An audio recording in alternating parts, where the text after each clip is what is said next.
Call of Duty has a ton of maps, and a ton of them happen to still be played to this day. Not just by the filthy casuals, but by those mentally ill enough wanting to speedrun these maps.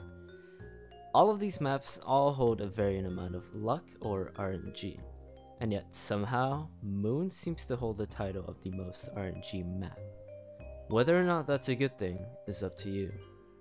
Despite Moon not having the most RNG involved in its speedrun, the title could easily have been given to maps like Origins, Revelations, or even the Rising Drag. Even so, this misconception has been held tightly since Moon's conception. And regardless of the multiple red flags set by the community, there have been outliers. Like in every game, there are just those stupid enough to run something as egregious as Moon can be.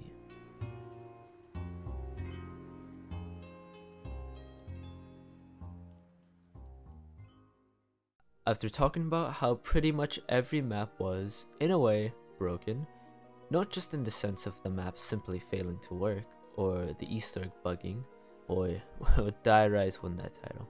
No, the map Moon just so happens to be the only map, the only trick Easter egg in a line of many where there isn't a single trick or glitch to help with the speedrun. It truly seems like, while someone goes far to call it their magnum opus, this is without a doubt their best technical achievement to date, giving us none other than the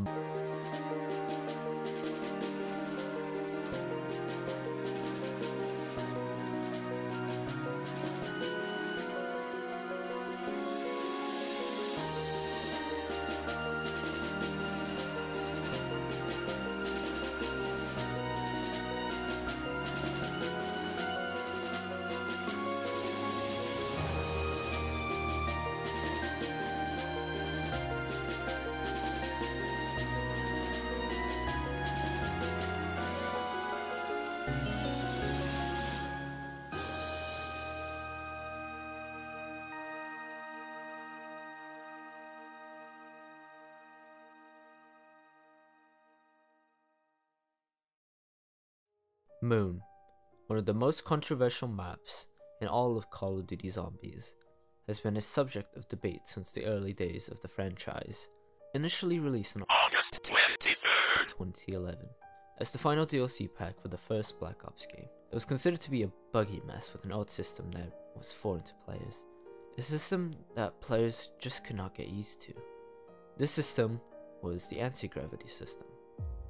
A name as explanatory as it could get, you could literally fly off to the sky limit, raising the potential of death everywhere. Especially in areas like the Biodome.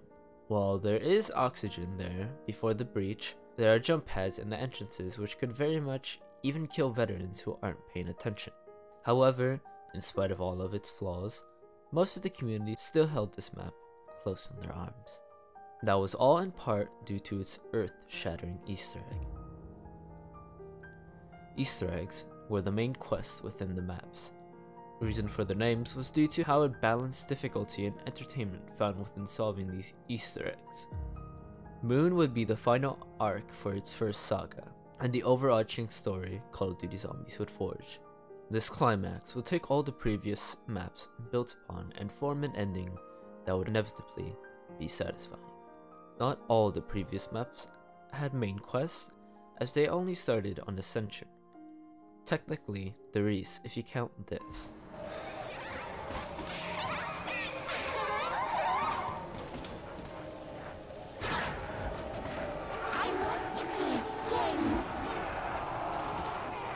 This map would be unearthly and ethereal from beginning to end. Speedrunning the Easter eggs haven't always been as prevalent within the community, and has generally progressed way slower than any game out there. Websites like speedrun.com would not gain traction even to this day, as the main website for Call of Duty Zombies ended up being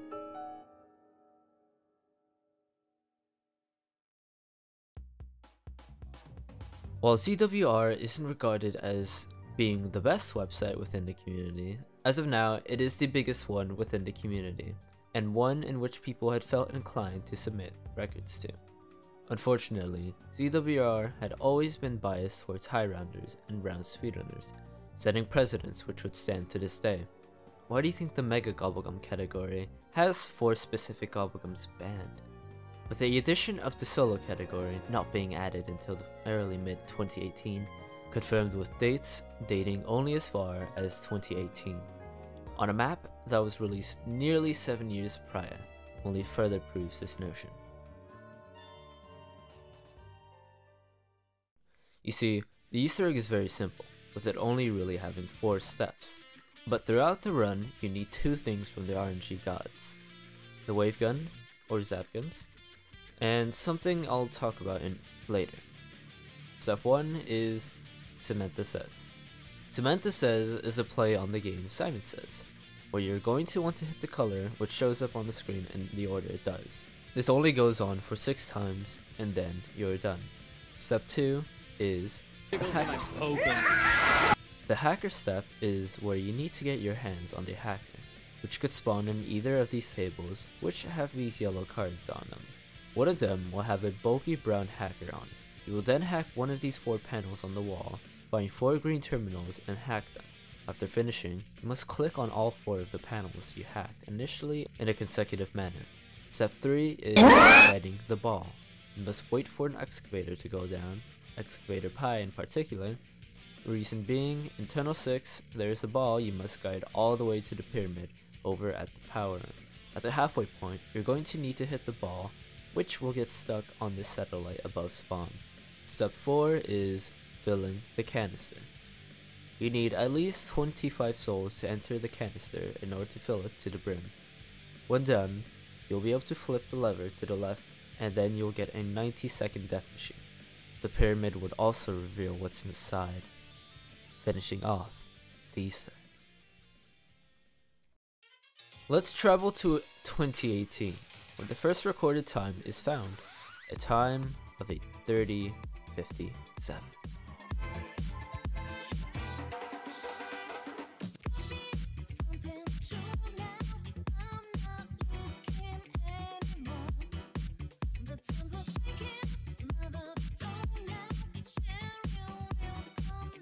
The user Turtle Ninja 37 would progress through the rounds as he would go through the map, turning on power by round 3. As he turned on the powers, he would quickly do Samantha Says and then the hacker step. In between, he would sometimes hit the box to aim for the wave gun. After finishing both, he would keep hitting the box to no avail. He would eventually retrieve the hacker to take down the excavator to do the ball step. And until that certain point, he would go to work until he finally got the wave guns to finish the run. Considering all of his mistakes, from the down to the absence of the wave guns for most of the run and the failure to finish the canister within 1 round, this run made good on the ball step, and most filling the canister. For this being the first speedrun ever, it overall had much to be improved on. Only 10 days later, but someone beat this record. Not only would this player be beating the previous world record, they would absolutely annihilate the previous time. And the user who would accomplish such a feat would be none other than Holy Richtofen. Building on what the previous runner used, Holy Richtofen would use strategies never before seen.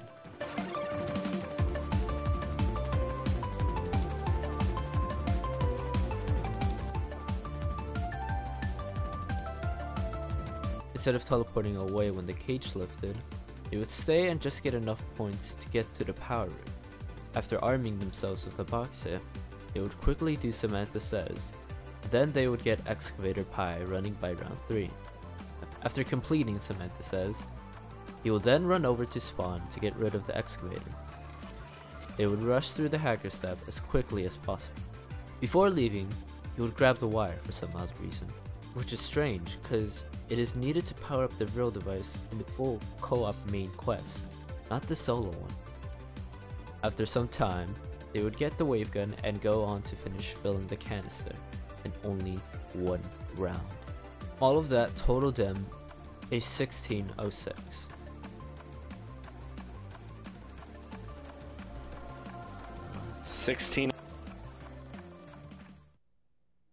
Now the time would even be congratulated by the previous world record holder himself, being totally mind-blown at the fact that they quite nearly halved their run. Despite how good this run may seem, there are a bit of mistakes. Holy Richtofen wasn't able to actually finish the hacker step within the first try. They also failed to actually get the round 1 power flip, with the obvious factor in grabbing the wave gun quite light, something the next world record holder would simply have the advantage on, and that runner would achieve a time of a 15:05.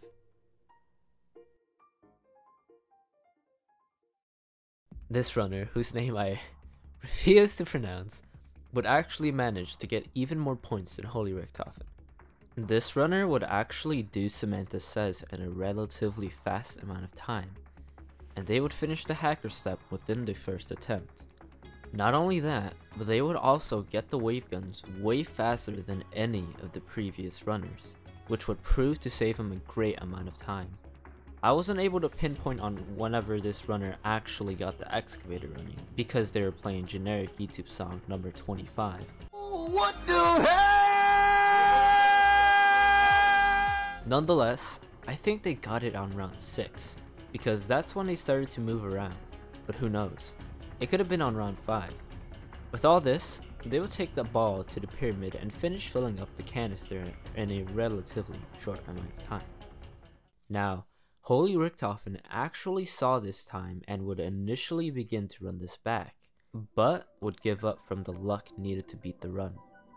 So much so that this record would stand for nearly a whole year. When this run was eventually beaten, it was beaten by a very well-known and respected content creator and speedrunner within the community. This user would be none other than Codename Pizza.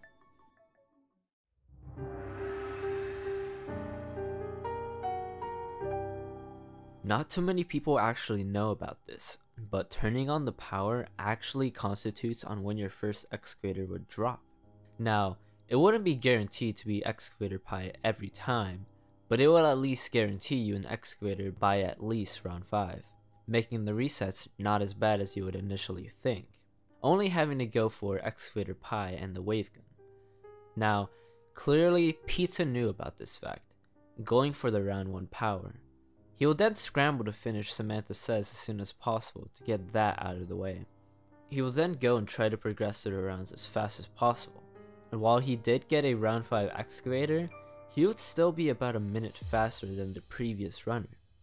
With that in mind, he would hit the box to not only arm himself, but also to try to go for the wave gun, and he was rewarded for doing so, as he would try to finish the hacker step and then return to spawn with the hacker to get rid of the excavator.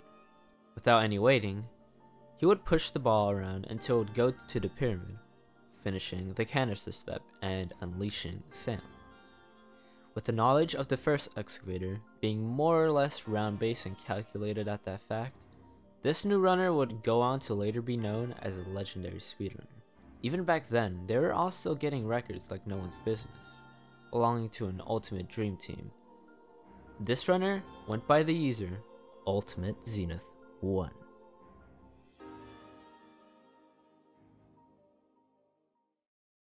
What made you want to take the world record from Codename Pizza? I looked at it and I was like, this can be improved in a number of ways. Well, I can tell you right now that I got the excavator round 3 and I was like, okay, this could be good.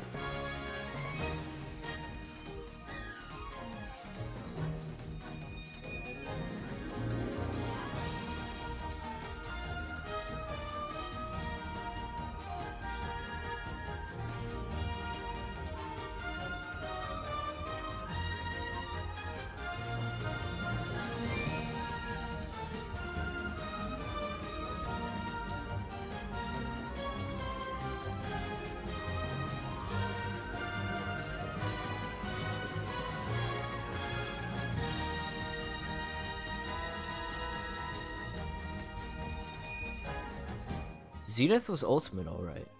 They would not only go through the first couple of rounds fast, but they would also get the excavator down by round 3 or 3 minutes. They would also be the first to actually utilize the Spaceman's annoying ability to their advantage. You see, the Spaceman is a mini-boss simply sent to annoy the player. While not really having a lot of health, it still dealt a great threat. If it got too close to you, the spaceman would lock you into its arms, look into your eyes with deep intent, and headbutt you to another location. Zenith used this as an advantage to start Samantha Says earlier than he would have by just running there. Ultimate Zenith would then run over to the labs to get to hacking them, and right after finishing, you would then get the wave gun within the first hit of the box. And then I went and I'm like, alright, I have enough for exactly one hit. And wouldn't you know it, I got it in one hit. However, they would have to teleport to get back to spawn, as the only other way to get to spawn would have likely resulted in his death. By playing it safe, he got rid of the excavator, guided the ball along the way, and finished the canister. Understandingly so, no one would even dare to contest this record. Despite having 2 crucial mistakes within the run, this record helps cement the name of Moon being the most RNG Easter egg. And after that, it was pretty smooth up until Pyramid Point, where I started to get freaked out because obviously no QR, and it was kind of a shit show at that point. And I definitely overkilled and could have finished it on whatever round that was, 5, 6 maybe, and had to push to another round just because I was so far ahead of Pizza's time, and I was like, alright, I'm not throwing this game. Despite only having witnessed 2 RNG factors, the wave guns and excavator, Zenith's record would stand for years, and for a while it seemed like no one was up to the take. I mean, could you blame them? Besides round 3 excavator, the RNG witnessed in the run was something you could only dream of. At least, that was the case until a certain Pizza would dare to challenge the record. Not codenamed Pizza this time. Another one. Pizza Hydra _dumbass.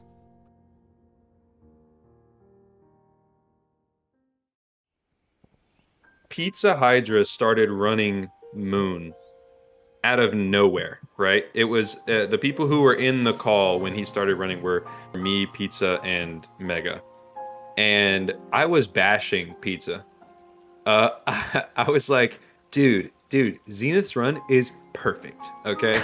Like, it literally I was shocked you said that. cannot. Dude, I was so adamant at that time that record was so unbelievably good and goated.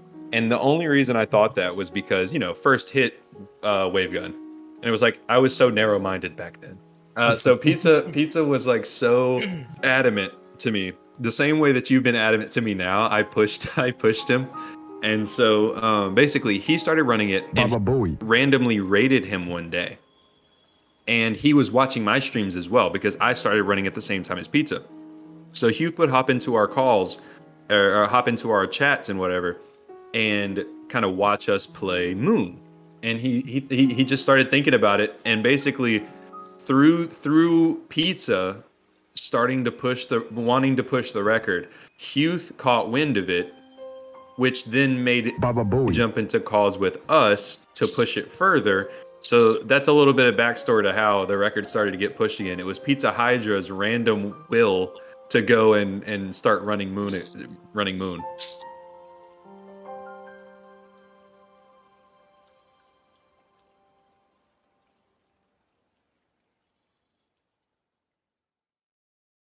Nearly 3 years later, someone finally took the world record from Zenith.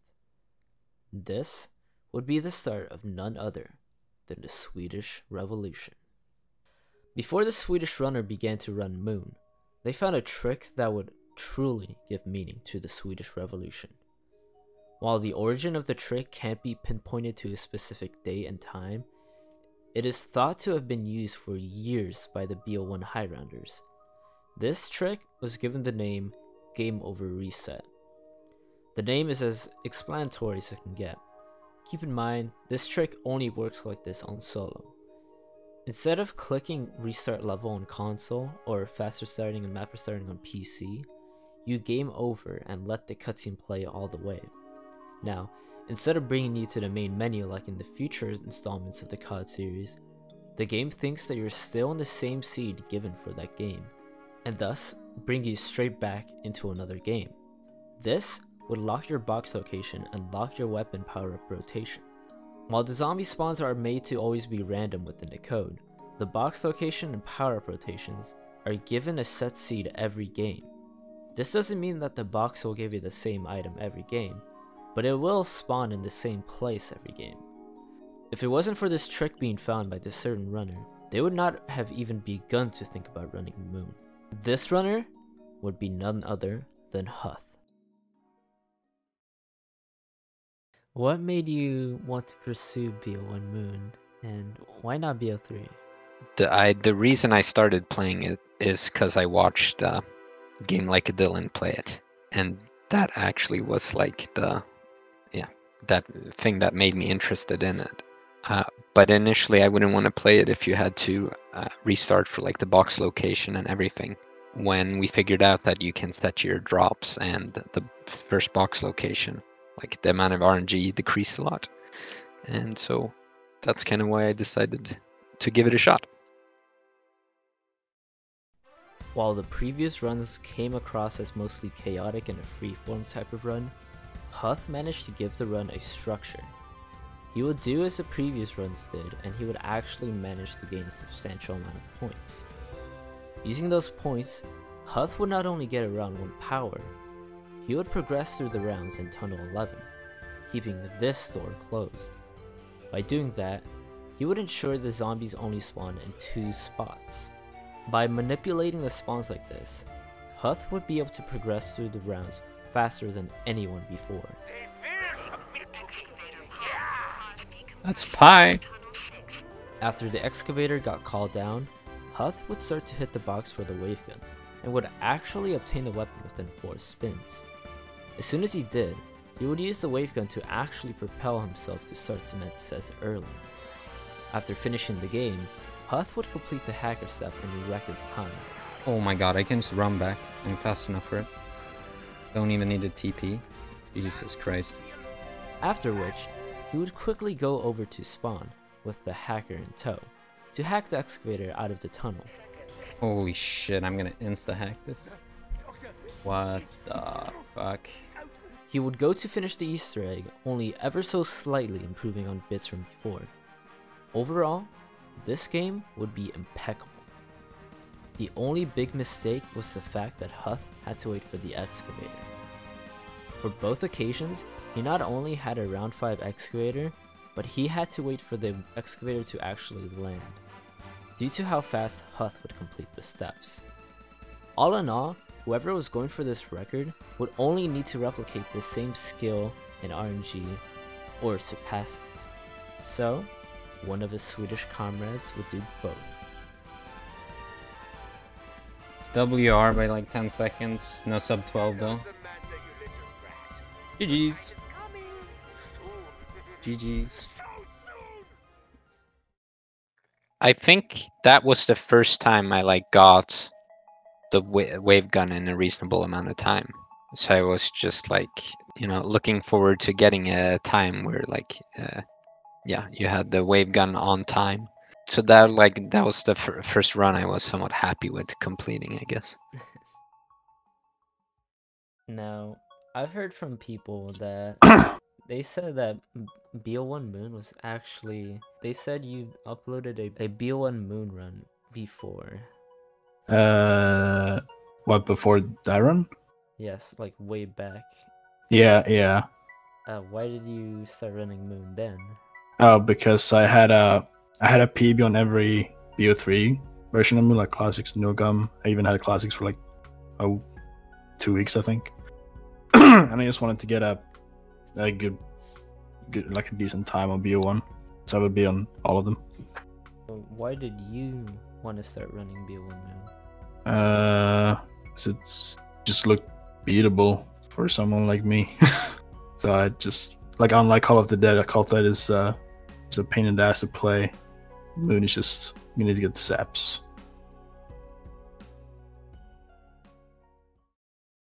What do I mean by both? By both, I meant that Lillaman LA would not only replicate the same RNG as Huth, but he would actually improve on what Huth did. LA would actually save time a little over the rounds, but the big thing was the fact that LA used the Spaceman to start Cementus faster. So that was my first actual run that I could complete, so mean, yeah, a little bit of excitement, but it was around 5 pi, and I did a few rounds pretty slow, so it wasn't anything major. All in all, LA would save around 30 seconds, overtaking Huth. Oh my god, guys! Oh my god! Oh god, is it sub 12? Oh my gosh! LA! LA! Oh wait, I'm gonna tell you. It's definitely sub 12. Definitely sub 12. Dude! Dude! Dude! Dude! Dude! It's 11:35. 11:35? I was, dude. Thank God. Oh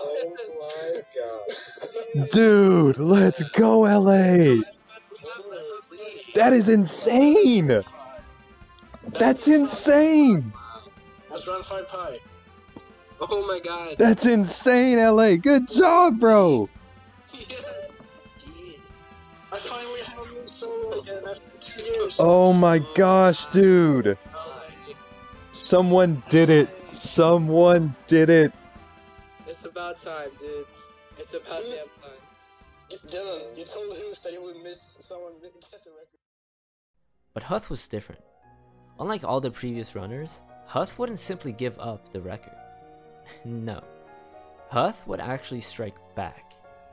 Nearly 2 weeks later, Huth would actually get the wave gun in only 2 hits.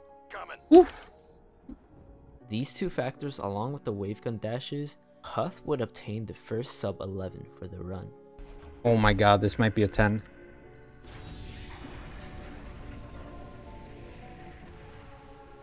Yes! 1050 with a round 5 excavator. My god.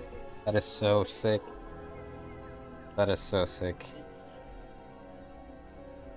I just sub 12. No, I sub 11.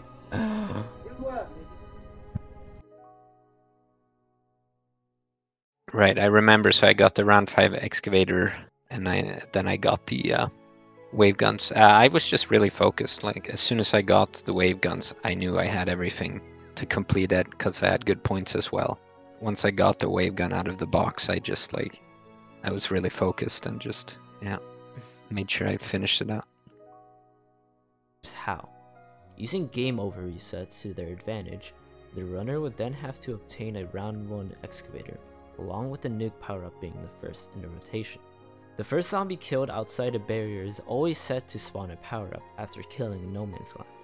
Ending round 1 fast and killing round 2 fast by simply being fast, coupled with the fact that the spaceman can teleport you multiple times, then and only then could a theoretical sub 10 be achieved. You don't even need a first hit wave gun, simply a 2 hit or 3 hit would do.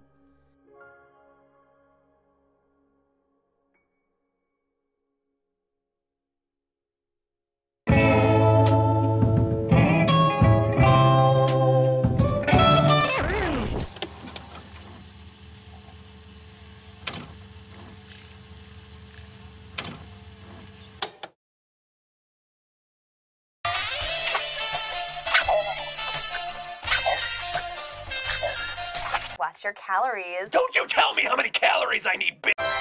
No. You know what? That's it. I'm done. I quit. I give up. I tried. I really tried.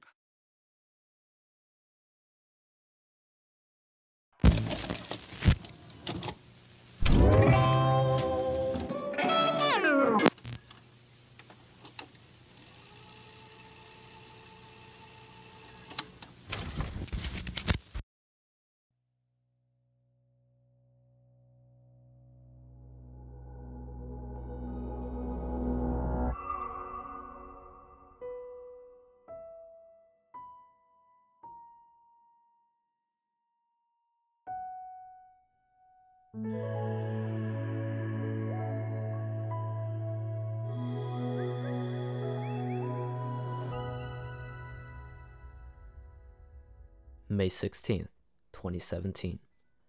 Something unprecedented, even to this day, came out that would stand to be the highest selling DLC ever, showing just how big the COD Zombies IP truly is, even if it doesn't seem that way. 8 maps from the previous games would be remastered from the ground up, with sounds, textures, and even Easter eggs exclusive to this new expansion. Moon was along with the new set of remasters, and wow, does it look out of this world. Black Ops 1's Moon could be described as ugly looking, rough, tattered, or even grotesque. Compared to that, BO3's iteration looks beautiful and breathtaking. These remasters wouldn't be straight up ports, despite most of them feeling like it. While keeping what made the maps special, most of them were improved upon, like Moon's anti-gravity system. Most of the community complained about it back then, so they toned it down, taking advantage of the anti-gravity from maps like Der Eisendrache and Revelations. Somehow, the devs actually improved on the map's code and fixed most of the bugs from the 2011 counterpart. Now, I've talked about why Moon was cherished in the Chronicles Remastered, but I never actually got to why Moon's Easter egg was truly hated with a passion.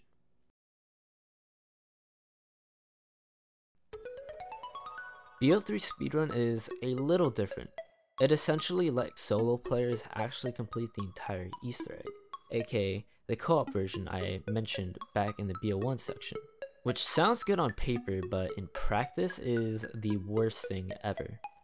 The following reasons are why Moon has its title to this day. Moon's requirements jumped from only needing Excavator Pi and the Wavegun to requiring Excavator Pi, the Wavegun, Gersh, QEDs, and the Gersh again, with the last three having to be acquired in the order I listed, solely because you could only hold one special grenade at a time. Sure, it jumped from 2 big factors to 5, even so, these factors shouldn't be underestimated. This factor made even completing the solo Easter egg a big feat. Plus, game over resets weren't a thing on BO3. The Easter egg goes from a direct Easter egg to more of a free form. It's kind of hard to actually explain the Easter egg. You can actually do some of these steps in between.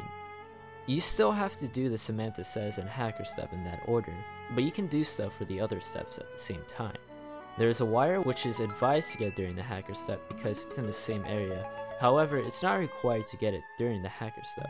You could teleport to the earth, get these hexagons off the shelf and teleport them using the Gershes to the pad first, or you can do that after guiding the ball.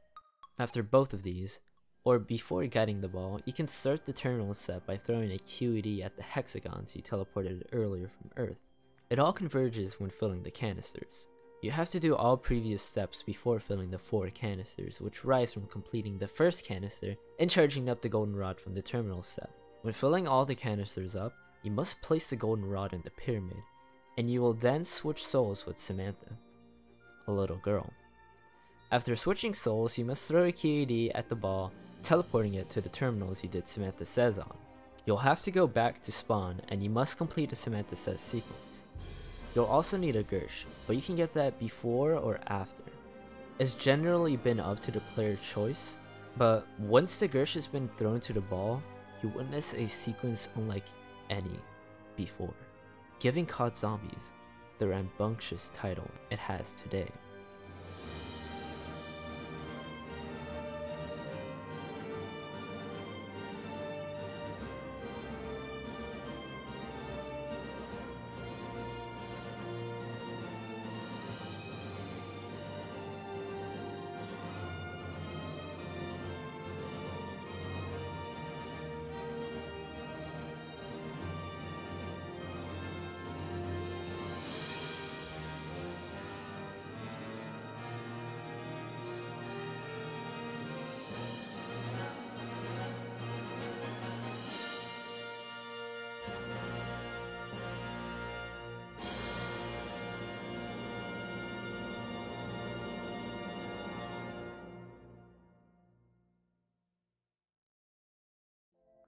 Luckily, from the sheer hype of Chronicles, it wasn't long before people began to run this, all starting from one of the OG runners, Smidgehole. A little over 3 weeks after the release of the greatest selling DLC ever, Smidge was brave enough to venture into speedrunning. Because BO3 was so different, it could easily be divided into 3 sections.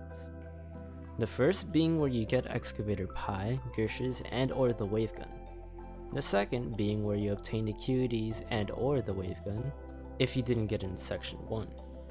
And the final being where you obtain the final Gersh to finish off the egg. With all this in mind, Smidge was actually able to get all three and teleported as fast as he could. Only after that did he start to do Samantha Says and the hacker step. After progressing through some rounds, while trying to get to QEDs, Smidge would begin the terminal step. Directly after, he would wait on the excavator to go down, and then guide the ball to the pyramid, after which Smidge would go on to fill all 5 canisters. Shortly after, he would attempt to hit the box for Gershes. Oh, of course not. He would eventually get them and complete the final Samantha Says sequence.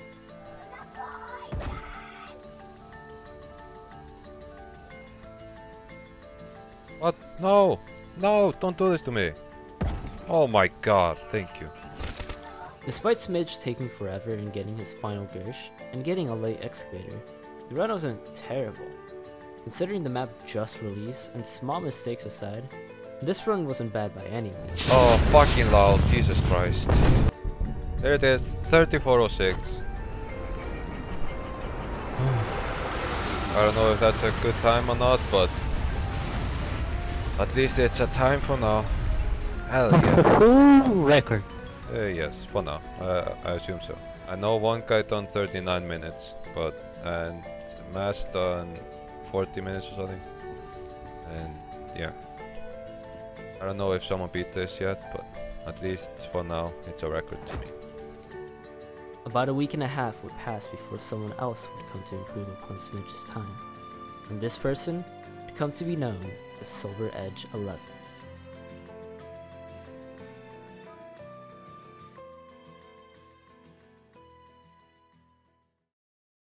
Silver Edge would actually stay at spawn, ending the round until he would earnestly go for the Gershes. As soon as he did, he would bounce over to the power to turn it on, and then go on over to finish Samantha Says and the hacker step back to back.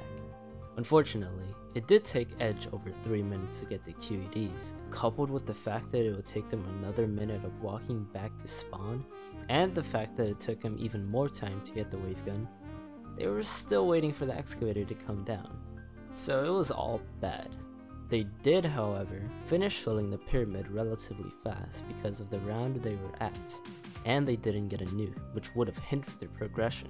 Not only that, but they would get the Gershes again at only 17 hits, which sounds a lot, but keep in mind, this is 2017. They didn't even know that PCs were better back then. This in all got Silver a 31-18, achieving nearly 3 minutes off the previous world record. Not too long after, in fact, later on that very day, one runner actually beat his world record. While it wasn't tracked, it can be estimated to not have been very long at all, for this world record holder actually commented on Silver's game. This runner would come to be known within the community as an OG. Now this OG would be none other than Michael Culver. Like Smidge, Culver would teleport the minute they got the Gershes, after which Culver would be inclined to finish Samantha Says and the hacker step. After completing both of these, Culver would grab the wire needed for the terminal step, and then go to hit the box for QEDs and the wave gun, all the while ending rounds for the excavator. When Culver got the QEDs, he would go to spawn to begin the terminal step, and then get the wave gun, after which he would finally begin the ball step, and then go on to fill up the canisters around the pyramid. Balls have been swapped. There we go. While it did take a bit to get the Gershes for the final Samantha Says, it wasn't nearly as long as the previous game. We got Gersh device, guys. Yes. Alright. Culver was able to shave off about 5 minutes due to sheer intuition. We got the Moon Solo Easter egg world record. Let's go, let's go. We got to get those rockets going. They're launching. Alright guys, here we go. They've hit.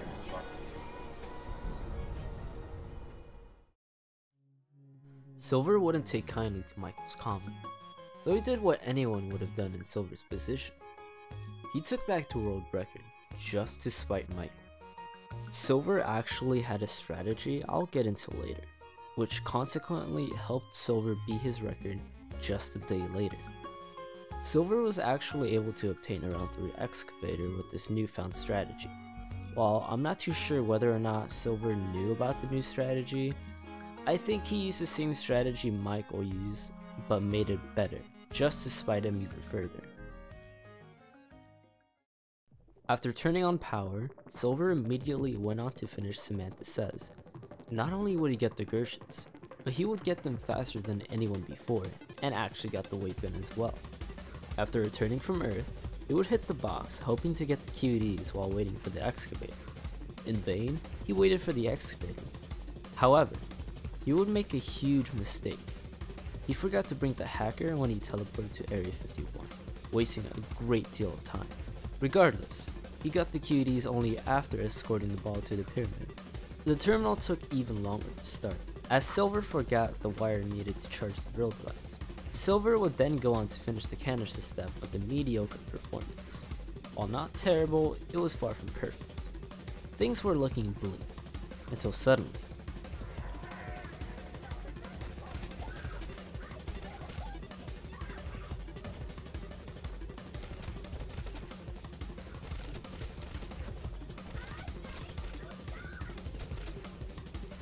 Silver got a second hit Gersh. The quotes haven't even finished yet, and he got a Gersh within a second spin, finishing the run off with a 28-15.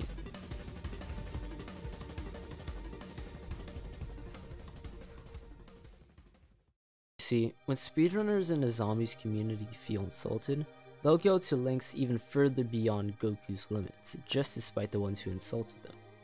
Nonetheless, his spite, as he saw on the run, did result in some pretty big karma. Now, about the strategy he used. The information, while it wasn't explicitly kept secret, just wasn't known to the general public. Kinda like how the rocket test on the Eisendrock supposedly starts from while running on this panel down in the Undercroft. The rocket test isn't started from running on this panel specifically, rather because of the power-up that spawns from activating it. About a minute after the first teleport, any power-up will activate the rocket test. While this knowledge seems to be basic among those that have any deep knowledge of DE's mechanics, this so-called common knowledge is simply unknown to the masses, because one with influence said something, created the impression that it was right. Dissemination of everyone ironically led everyone astray. The influencers essentially gaslit the community. By the time it was discovered, it was too late. However, for this run, he broke from the chain. Here's what they said. I've been playing Moon for a long time, so I just kind of thought people knew. I just knew if you ended the round too quickly, you'd get round 6 excavator. I didn't know the specifics for a really long time. Honestly, I could probably pinpoint the day I figured it out, because I'm sure I messaged Zenith about it. I knew it had to do with the power on and killing late. I didn't know it was 30 seconds, or probably a couple years after I got my solo Moon run. They didn't know what exactly, but with the information he did know, he deduced the excavator conundrum. They would not only be known for their contributions in the advancements of BO3 maps, but also BO2 maps. The team this player would belong to is quite possibly considered the Ultimate Dream Team. Ultimate Zenith is actually part of the same Dream Team I talked about in his introduction. This one member is dubbed Raheem. Using the knowledge he gained, the excavator got called in. After which, he would actually progress through the rounds. He would teleport and then go and finish Samantha Says and the hacker steps.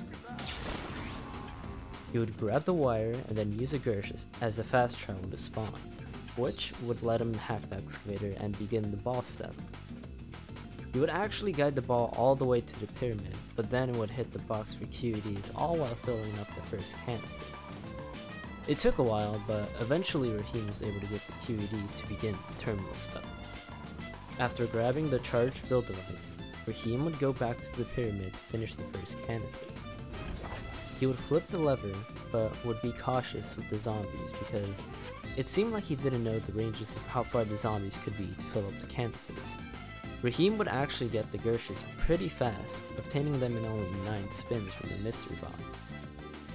After which, he would throw the Gersh at the ball and then finish the final Samantha Says, finishing with a 25-23.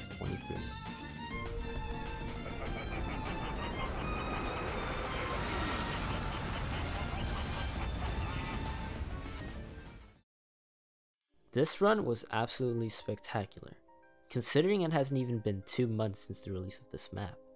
Yeah, Moon originally came out in 2011, but that version of Moon is completely different to the BO3 version. To the guns, systems, mechanics, even the entire Easter egg in this case, this run seemed practically impossible to beat because of the big RNG obstacles that were in the way, thus made everyone back off this record for a long time. So much time would pass as speedrunning would change as a whole. Old maps would continue to be beaten, new games and new maps would continue to be released. It wouldn't be after 2 whole years would this record even be contested. So it's really worth noting that back then there wasn't really any good people Easter egg speedrunning. I knew the record could be destroyed before I got it, and so I kind of destroyed it. I didn't expect it to last nearly as long as it did. Like, a few times a week after I got it, I would sometimes be like, did someone beat it yet? Did someone beat it yet? And then it literally held for a couple of years, which I was not expecting. Were you proud that it held for so long? Yeah, I was like, wow, that must have been... I grinded it for like 2 weeks, and I was a lot worse then than I am now, so I thought it was really good, and I kind of thought I was the shit. This brave runner is actually a very known person today, even back then, hanging with the likes of Mr. T Luxify, Mr. Raffle Waffles, and even Noah J456. It actually wouldn't take this runner that long at all, as it was stated that it took them about a week of grinding off stream to actually obtain this record, which in the speedrunning sense is actually a very short amount of time. This runner went by the name Codename Pizza. The game went like this. Pizza would turn on the power as soon as he could, and then hit the box until he got the Gershons. After which, he would go and do Samantha Says sooner rather than later. He wouldn't only do this earlier, because he'd do the hacker step as well. He most likely thought to himself, why should I do these steps after going back to Area 51? I'm waiting for the excavator to go down regardless. So after finishing the hacker step, he would grab the wire and then go teleport back to Area 51. After teleporting the hexagons to the telepad, he would go back to the moon base to hit for the QEDs and zap guns. He would actually obtain the wave gun in only a couple of hits, but not too long after it landed, Pizza would actually go and hack the excavator to start the ball step. After guiding the ball to the satellite, Pizza would actually go on to hit the box until he finally got the QEDs to start the terminal step. While hitting the box, Pizza would actually hit the ball through the wall, saving him the time it would have taken him to go out, shoot it, and then come back in to keep spinning the box. Pizza would go on to finish the terminal step and the round before rolling out. Keep in mind, every runner before has been ending rounds during terminal step. Reason being, because all they need to do is spam the terminal until quotes appear, thus charging up the real device. After Pizza guided the ball to the pyramid, he would actually go on to complete the canister steps. Pizza would actually decide to finish the Samantha Says sequence first to gamble on the Gersh when he was done. Everything had led up to this. His grinding, his luck, his movement, everything. All he needed now was to get the Gershes one last time.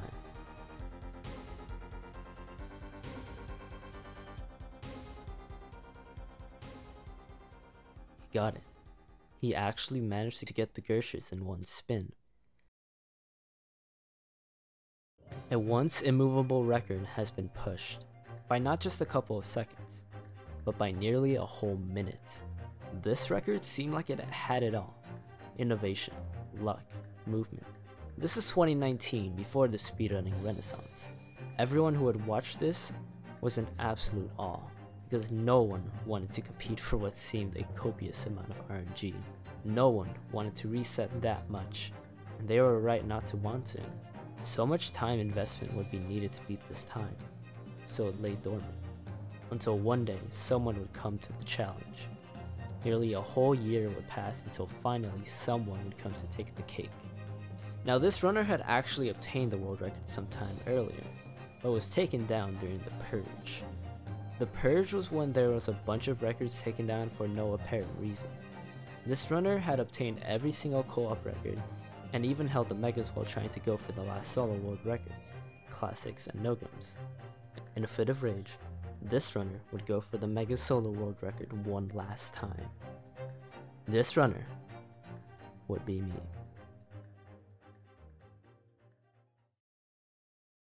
I was really nervous.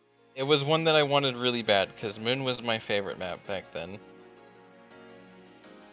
Where Codename Pizza was Baba Booey. inspiration, he was my villain.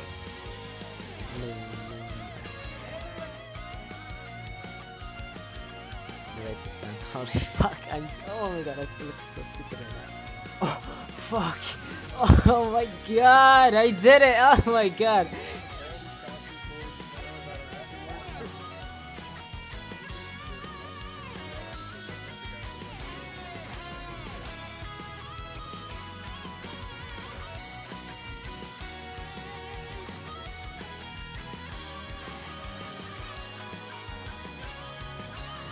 I don't know that. I didn't see that. I'm not messing it up this time. I'm not messing it up this time. Yo! Let's go. Let's go. 4, 3, 2, 1. I swear to God, if one of you guys clip this shit.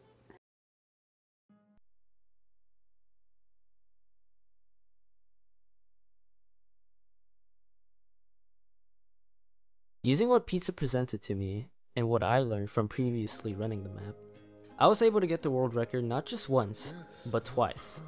I pretty much perfected everything as much as I could, but got lagged by the RNG. The biggest factor that was slowing me down was because I was barely able to obtain the Gershes in the end, as it shows me breaking down for a couple of minutes, when I do.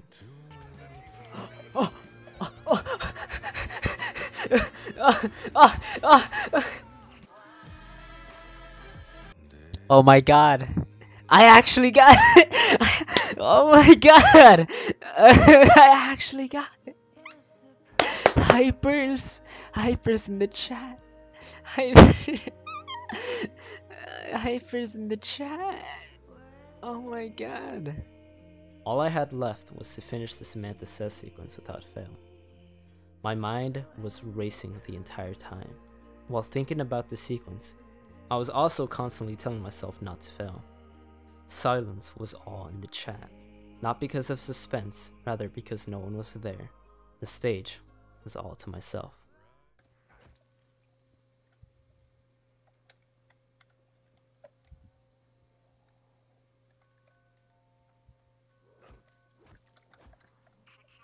Yo! Let's go! I had done it. I was able to get my first major solo world record. While this would be overshadowed till the end of time, I would still hold this record deep within my heart, because while everyone thought Moon took absolutely no skill, I did.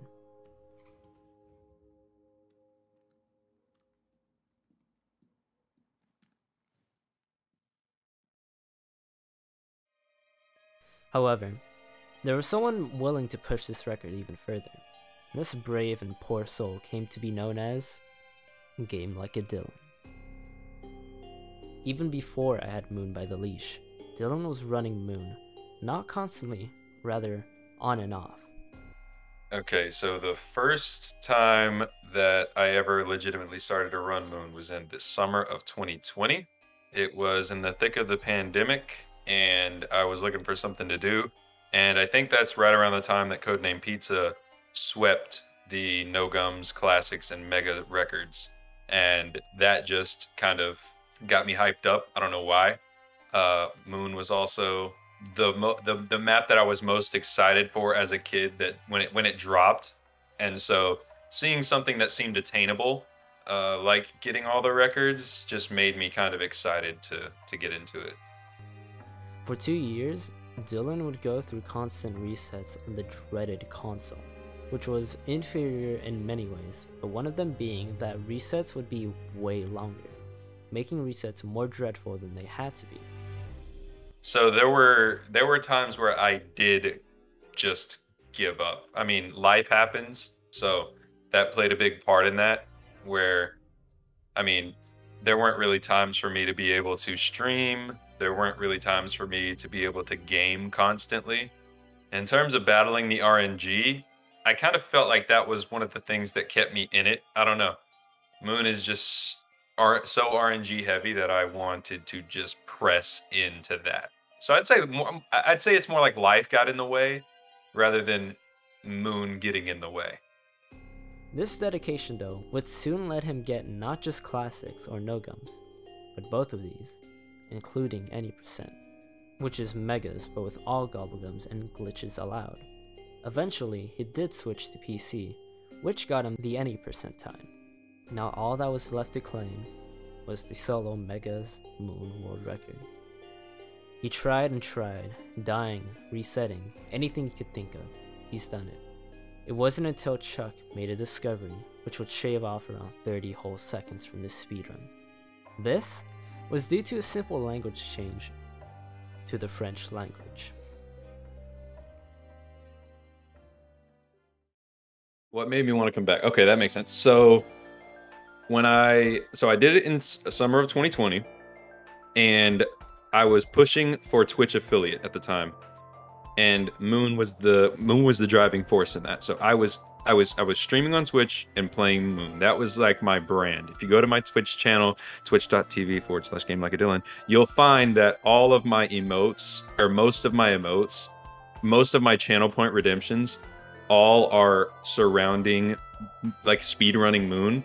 So the thing that kept me back was the community of people that were motivated along with me to get that record. Because if it was just me in my room recording all that gameplay, I would have never continued to do what I did. But it was people constantly being there through like epsilon, epsilon, omicron, epsilon, epsilon, epsilon, omicron, omicron, epsilon, pi, no Gersh, epsilon, epsilon, omicron, pi, no Gersh, pi, no Gersh, epsilon, epsilon, you know what I mean? So, like, people being there and me being able to joke around with folks and have fun with complete no content whatsoever is what brought me back. It was community. It was getting to know people like you, Chuck, and other people in the community.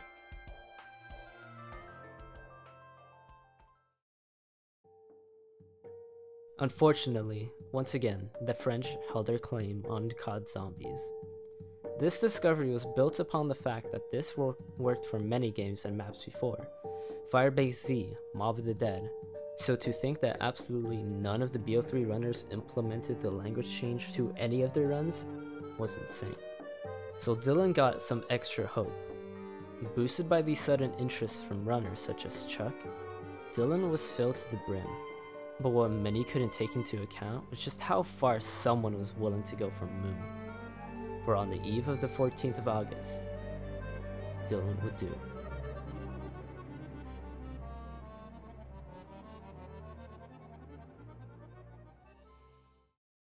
Let's do this one last time.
One, 2, 3, and 4.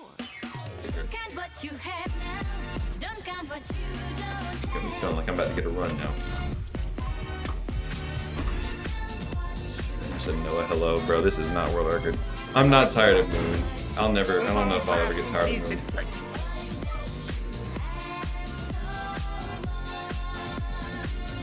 Is the game in French? It is. Dylan would start the run off with an extra credit to get himself to the power loop. Bouncing as fast as he could, he would get the raindrops to not only get some hits from the box, but also get him some extra points to hit for more Gobblegums, and get himself a ton of box spins. By 2 minutes, he would get the Gershes and get himself to start Samantha set. I mean, if I get Gersh early here, you'll actually have a run to watch. Oh, as I say that, I get Gersh. He would do this while ending round 3, and when finished, he threw the Gersh on the ground to get himself closer to starting the hacker step. Dylan would use a nuke to clear any zombies trying to get in his way, to hack the panels much easier. He would use his remaining fire cells and hit the Goblin machine to get his Perkaholic, ensuring his safety from any zombies fast approaching. Before finishing with the hacker step, he would grab the wire and then teleport to Area 51 to knock the hexagons down, but also teleport them to the pad. Dylan would hit the Goblin machine at Area 51 and get a raindrops. He would pop them on the telepad to get the box ready. Not so much skipping the animation, rather starting it early so the box is ready to get hit by the time you teleport back. Dylan would miraculously obtain the wave gun in 1 hit. Oh, I got wave gun first hit. Giving him ample time to wait for the excavator and get more hits with the QEDs. Things were looking bleak though, as he knew if he didn't get the QEDs within a minute, he would have to reset once again, and that's when he got them. Oh my gosh. How about actually get it first hit? That's cool. With the QEDs, he threw them on the ground and teleported the hexagons to begin the terminal step. He would go until the halfway mark and then stop. When the excavator came, he guided the ball for a bit and then went to finish the terminal step when it got on top of the satellite. Wire. Right before you could grab the fully charged drill device then, he would pop the raindrops and end the round with a carefully timed move, thus providing enough zombies to fill up for the first canister, plus more. After guiding the ball to the pyramid, he would fill it up and then end the round before flipping the lever. That way, he could go through the cutscene the pyramid goes through and the round transition at the same time. By the time it was finished, he would have zombies running with him to fill up the 4 canisters. By 16 minutes, he would finish filling up the last canister. Using up most of the time, the French time save would grant it. Now all that was left besides the final Samantha Says sequence was the big RNG obstacle, the Gersh device. Many have had to dreadfully reset upon this point, all because the map decided not to give those poor souls the black hole device. Dylan did not have much time. He would need to get it within the first couple of hits. Would he be able to get it fast enough though?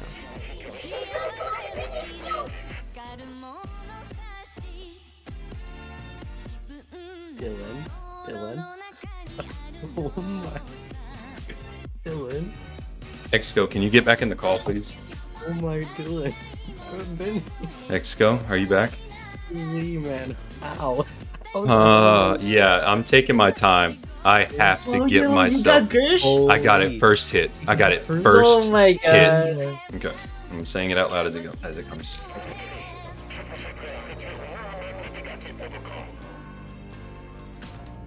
I got it before it even started. Green. Just 1 hit, he would get the Gersh device. He couldn't celebrate too early though, because he still had a big portion left. He would have to complete the Samantha Says not just without fail, but fairly quickly. The clock was ticking. All he had to do was juggle this crawler, because if he killed it, he would have to deal with an impending horde. All that was left was silence. Green, red, green, blue, red, yellow, red. Green, red, green, blue, red. Yellow, red. Green, red, green, blue, red, yellow, red, yellow. Green, red, green, blue, red, yellow, red, yellow. Did I do it? Dylan had done it. But wait, he didn't throw the Gersh finish off the Easter egg for sure. How could he have missed it? But someone saved him. Throw Gersh at the ball. And believe it or not, It was the previous world record holder, Chuck V107. Everyone waited with a variety of emotions: awe, disbelief, terror, excitement, and Dylan going through the stages of grief in his mind as he doubts his final time. As the time began to close, he said this. I swear, bro. I didn't get it. I don't think I got it. I don't think I got it. I don't think I got it.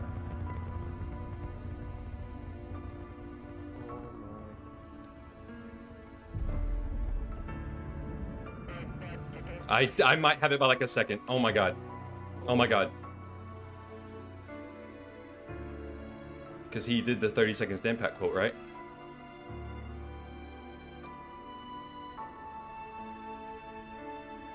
Oh my god, oh my god, oh my god, oh my god, oh my god, oh my god, oh my god. It's 2047, right? Yep. Come on, come on, come on. Please, please, please. We tied! We tied! We tied! The Gersh throw. The Gersh throw would literally cost me a world record. Oh my god. I'm gonna reframe it. I'm gonna watch the VOD back down to the frame, but I do have world record. At first he thought he tied the game, but in reality, he got a time of a 2046.650.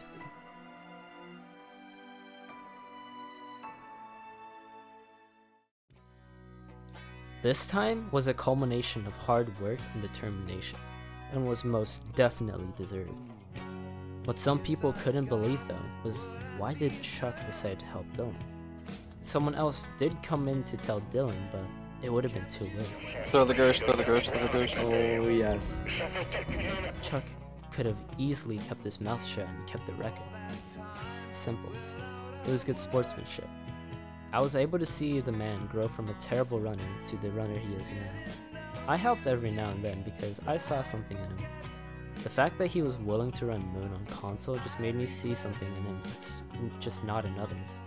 Despite what others may think, this map has fewer RNG obstacles than most maps. It only has 5. It is just the perspective of those unwilling. And after everything, and him being a rival, yet to call him a friend. Moon is indeed my favorite map in all of Call of Duty Zombies.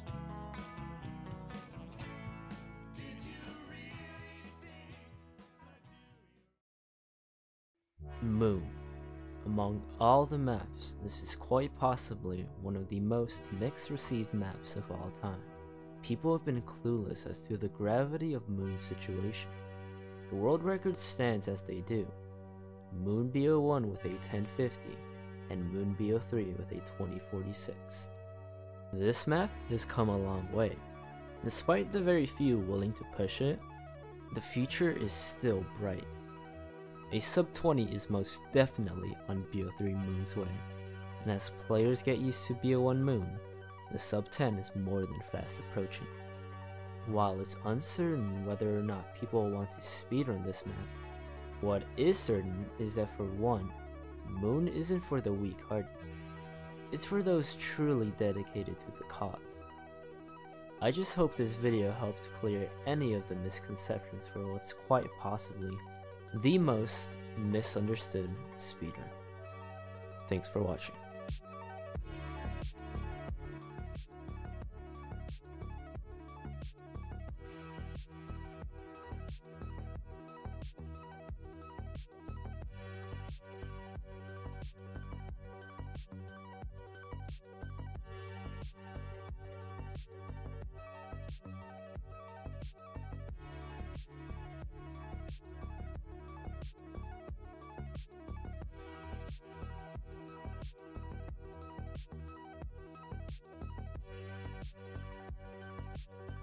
Would you ever be down to go back for BO1?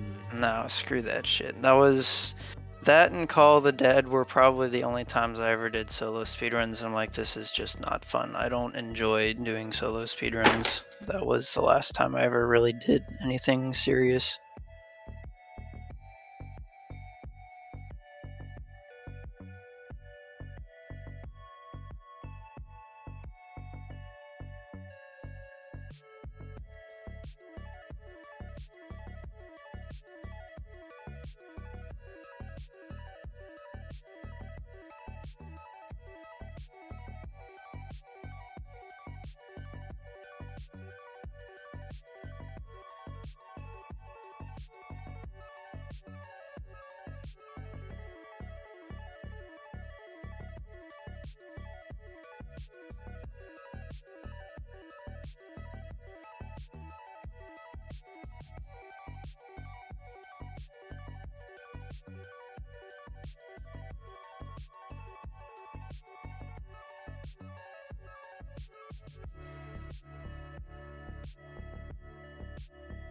Would you be down to go for BO1 Moon? I was messing with it for a little while, and it's something I'm interested in doing, but the restarting for the perfect power-up lineup is kind of a buzzkill, but it's like, if I played it enough, I feel like I would get it. And I'm kind of interested in it, but I don't super like solo anymore. It's just not as fun as co-op to me. Would you ever be down to go back for BO3 Moon? Solo? No. Does he know I tore it to shreds? Yeah, Dylan, you and Dylan have assured that my patience would be tested to its limits, and I just don't think it's worth it.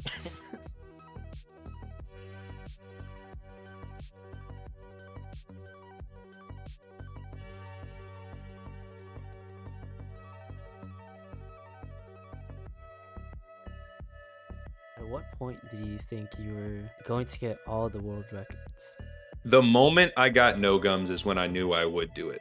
Because one, that record, I don't see that record ever being broken. Now, once this video drops and, you know, when it pops off and all, people are going to be like, oh, wow, I can do that. But in my mind, that no gums run was locked. I had it, I earned it, I battled 2 years to get it. And then from there, I just thought, okay, well, if I can grind 2 years for this map to get as good of a run as I got there, there's nothing stopping me from doing these other runs. And the real game changer for me was getting a PC. Like, once I got a PC and was able to fast reset, it 100% in my mind, I wasn't going to stop until I did it. So I just kind of knew. The moment I got the no gums run and then the addition of my PC guaranteed it in my mind that it would happen one day.